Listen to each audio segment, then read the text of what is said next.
कई दुनिया के कोने कोने, हिंदुस्तान के कोने कोने से आप आए हो, तो आप सभी का ये गुरुद्वारा पत्थर साहब आने पर जी आए वेलकम।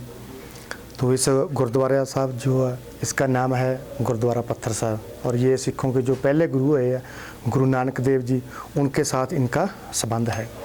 और ये जो गुरुद्वारा पत्थर साहब है ये लेह से 25 किलोमीटर दूर है।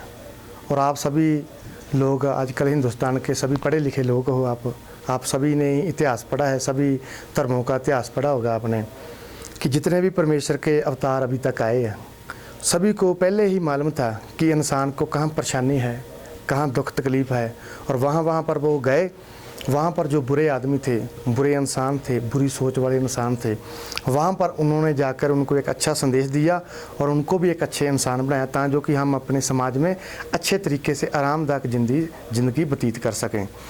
ऐसे गुरु नानक देव जी जो थे उन्होंने तकरीबन पैदल चल के एशिया महाद्वीप में सभी देशों में गए। किस लिए गए? ताकि कि हम इंसानों को एक अच्छा संदेश मिल सके और हम अच्छा इंसान बन करके अपने समाज में अच्छे तरीके से रह सकें और दूसरों को भी अच्छे जीवन बिताने के लिए हम उनको भी प्रेरणा कर सकें।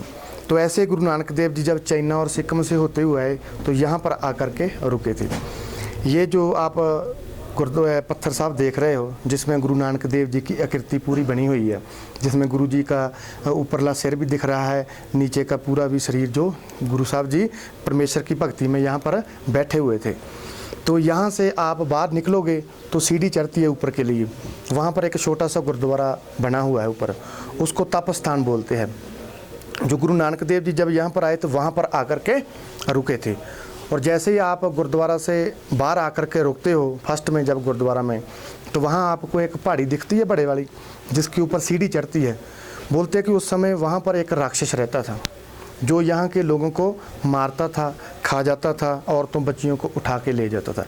कहने का मतलब कि जो यहाँ के लोग थे अपनी ज़िंदगी आनंदमय तरीके से व्यतीत नहीं कर पा रहे थे। और यहाँ के जो लोग थे ज़्यादातर बुद्धिस्ट लोग हैं, और गुरु नानक देव जी को ये नानक लामा के नाम से जानते हैं कि हमारा ये नानक लामा है।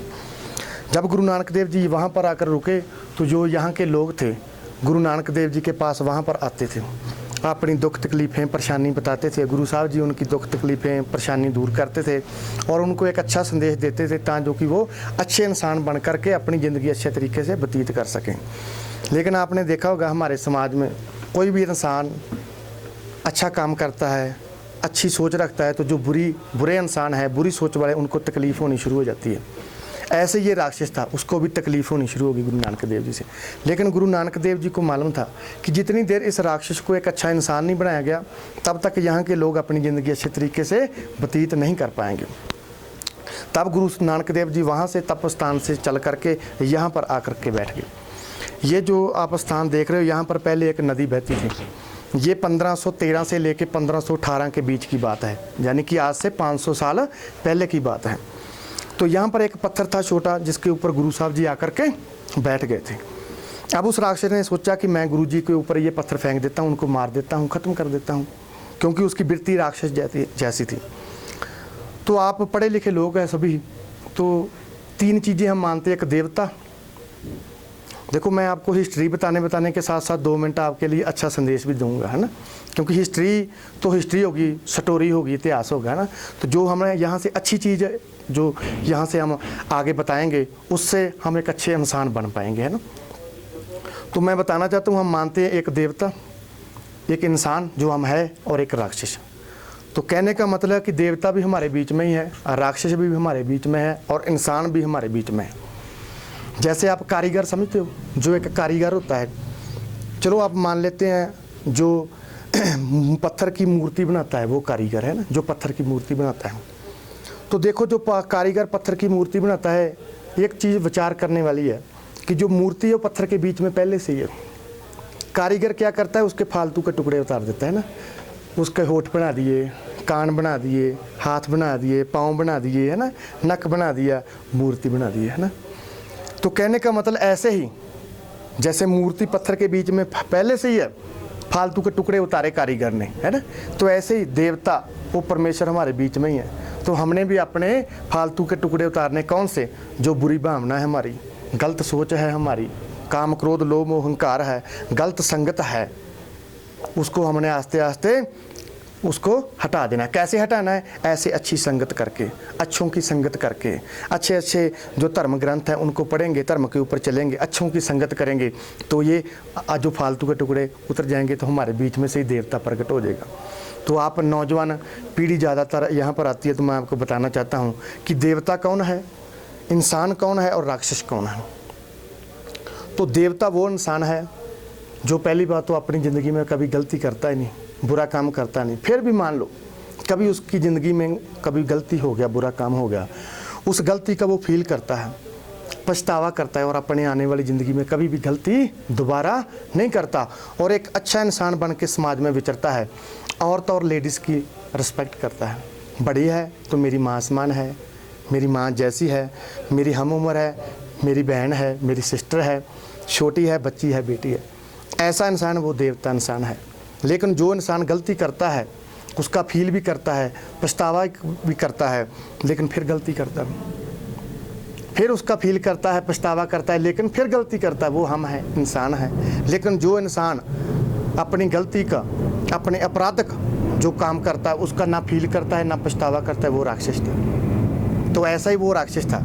वो किसी को मारता था, किसी को परेशान करता था, किसी की इज्जत आबरू के साथ खेलता था, उसको कोई फील नहीं था, कोई पछतावा नहीं था। तो जब उसने गुरु नानक देव जी के ऊपर ये बड़ा जो पत्थर था, बड़े वाला, ये जब उस पहाड़ी से नीचे गिरा दिया, तो आपने देखा होगा जहाँ परमेश्वर का नाम है, उसकी बंदगी है, उसकी भक्ति है, वहाँ पर बोलते हैं कि पत्थर भी फूल जैसे बन जाते हैं। आपने देखा जब श्री रामचंद्र जी श्रीलंका में जा रहे थे माता सीता जी को लेने के लिए, रावण को मारने के लिए, तो कितना बड़ा बीच में समुंदर था, कितना बड़ा समुंदर था, कैसे पार किया जाए। लेकिन बोलते हैं कि श्री रामचंद्र जी इतने समर्थ थे कि वो पुल बना सकते थे, लेकिन उन्होंने बनाया नहीं। उन्होंने हमारे जीवन को, मनुष्य को एक अच्छा संदेश देना था, लेकिन हमने कभी वो संदेश लिया ही नहीं। साथ में कितने कितने बड़े बलिशाली थे हनुमान जी, उन्होंने बहुत बड़े बड़े पहाड़ पत्थर समुद्र के बीच में फेंके, लेकिन नीचे ही वो समुद्र के तल के नीचे ही चले गए, पुल नहीं बन पाया। तब वो श्री रामचंद्र जी के पास आए कि भगवान जी कैसे पुल बनाया जाए। तब उनको मालूम था कि हमारा जो जीवन है, मनुष्य जीवन है, कुछ समय के बाद चला जाएगा, लेकिन ये जीवन बहुत समय तक चलता रहेगा। अच्छा संदेश देना। तब उन्होंने बोला क्या लिखो उसके ऊपर, पत्थर के ऊपर राम नाम लिखो। जब पत्थर के ऊपर राम नाम लिखा तो पत्थर समुद्र के ऊपर तर गया। कितना बड़ा पुल बना, जिसके ऊपर से कितनी बड़ी सेना आगे चली गई, जो आज भी समुद्र के ऊपर पुल नहीं बन पाया, लेकिन बना। तो हमारे को भी वो संदेश था कि परमेश्वर का नाम ही सबसे बड़ा है, बाकी कोई चीज़ बड़ी नहीं है। तो ऐसे गुरु नानक देव जी जब यहाँ पर बैठे थे, उस परमेश्वर की बंदगी में, उसकी याद में, जब उस राक्षस ने ये पत्थर फेंका, तो बोलते हैं कि ये पत्थर परमेश्वर की भक्ति से, उसके नाम सिमरन के प्रताप से ये मोम का बन गया था। जहाँ पर गुरु साहब जी बैठे थे वहाँ से ये पत्थर उतना ही पीछे चला गया। वैसे ही गुरु साहब की देखो आकृति बनी हुई है। कितना परमेश्वर का करिश्मा है। बाबे नानक दी बहुत बड़ी लीला है, कुछ उसका अंत नहीं है। अब उस राक्षस ने सोचा कि गुरु साहब जी खत्म हो गए होंगे, गुरु साहब जी मर गए होंगे। तब वो राक्षस उस पहाड़ी से नीचे आकर के यहाँ आया नीचे। जब उसने देखा कि गुरु साहब जी वैसे ही बैठे हुए, तब वो और गुस्से और क्रोध में आ गया। तब उसने अपना पाँव मारा पत्थर में, तो पाँव का निशान भी है पत्थर में, ये देखो आगे। जब उसने अपना पाँव मारा तो बोलते हैं कि उसका पाँव जो था पत्थर के बीच में फंस गया। अब उस राक्षस को भी फील हुआ, उसको भी दर्द होना शुरू होगा, उसको भी तकलीफ़ हुआ। जब उसको दर्द तकलीफ़ हुआ तब उसका दिमाग थोड़ा सा चला, फील हुआ। तब उसने गुरुजी से राक्षस को एक अच्छा इंसान बनाया, खुद भी अपनी ज़िंदगी अच्छी जीने के लिए प्रेरणा दी और दूसरे इंसानों की भी सेवा करने के लिए प्रेरणा दी। तो यहाँ पर तकरीबन हिंदुस्तान के कोने कोने से टूरिस्ट आते हैं डेली, तकरीबन 3 से 3500 4000 टूरिस्ट डेली आते हैं। तो हम तकरीबन सभी टूरिस्ट, कोई सेल्फी लेता है, कोई पिक्चर लेता है, चलो हम बोलते हैं कोई बात नहीं ले लो, है ना, चलो आपकी यादगारी है ना। लेकिन फिर भी ये पिक्चर, ये आपकी तस्वीर आपकी ज़िंदगी से कभी भी डिलीट हो सकती है। आपका मोबाइल कैमरा कभी भी ख़राब हो सकता है, लेकिन जो आप यहाँ से अच्छा संदेश लेके जाओगे वो आपकी ज़िंदगी से कभी भी डिलीट नहीं होगा। जैसे गुरु नानक देव जी ने हमारे देश का नाम रोशन किया, कौम का नाम रोशन किया। तो मैं आस करता हूँ आप भी नौजवान यहाँ से अच्छा संदेश लेके अपने देश का नाम रोशन करोगे, अपनी स्टेट का, अपनी कौम का नाम रोशन करोगे। तो वैसे तो आप है ही बहुत अच्छे हो, फिर भी आपके मन में कोई थोड़ी सी भी बुराई है, उसको भी आप यहाँ ही छोड़ कर जाओ, यहाँ से अच्छे ही बन के जाओ, ताकि कि खुद भी आप अपनी ज़िंदगी अच्छे तरीके से जी पाओगे और दूसरों को भी जीने का प्रेरणा दे सकोगे। तो आप सभी का ही गुरुद्वारा साहब आने पर एक बार फिर मैं जी आया वेलकम करता हूं। और ये जो गुरुद्वारा साहब है, ये पूरा गुरुद्वारा साहब आर्मी के अंडर है। मेरे से लेके जितने भी पर्सन आपको मिलेंगे सभी आर्मी पर्सन है। और आर्मी एक ऐसी संस्था है जहां पर सभी धर्मों का बराबर का रिस्पेक्ट किया जाता है। तो इसका पूरा देखभाल आर्मी ही करती है।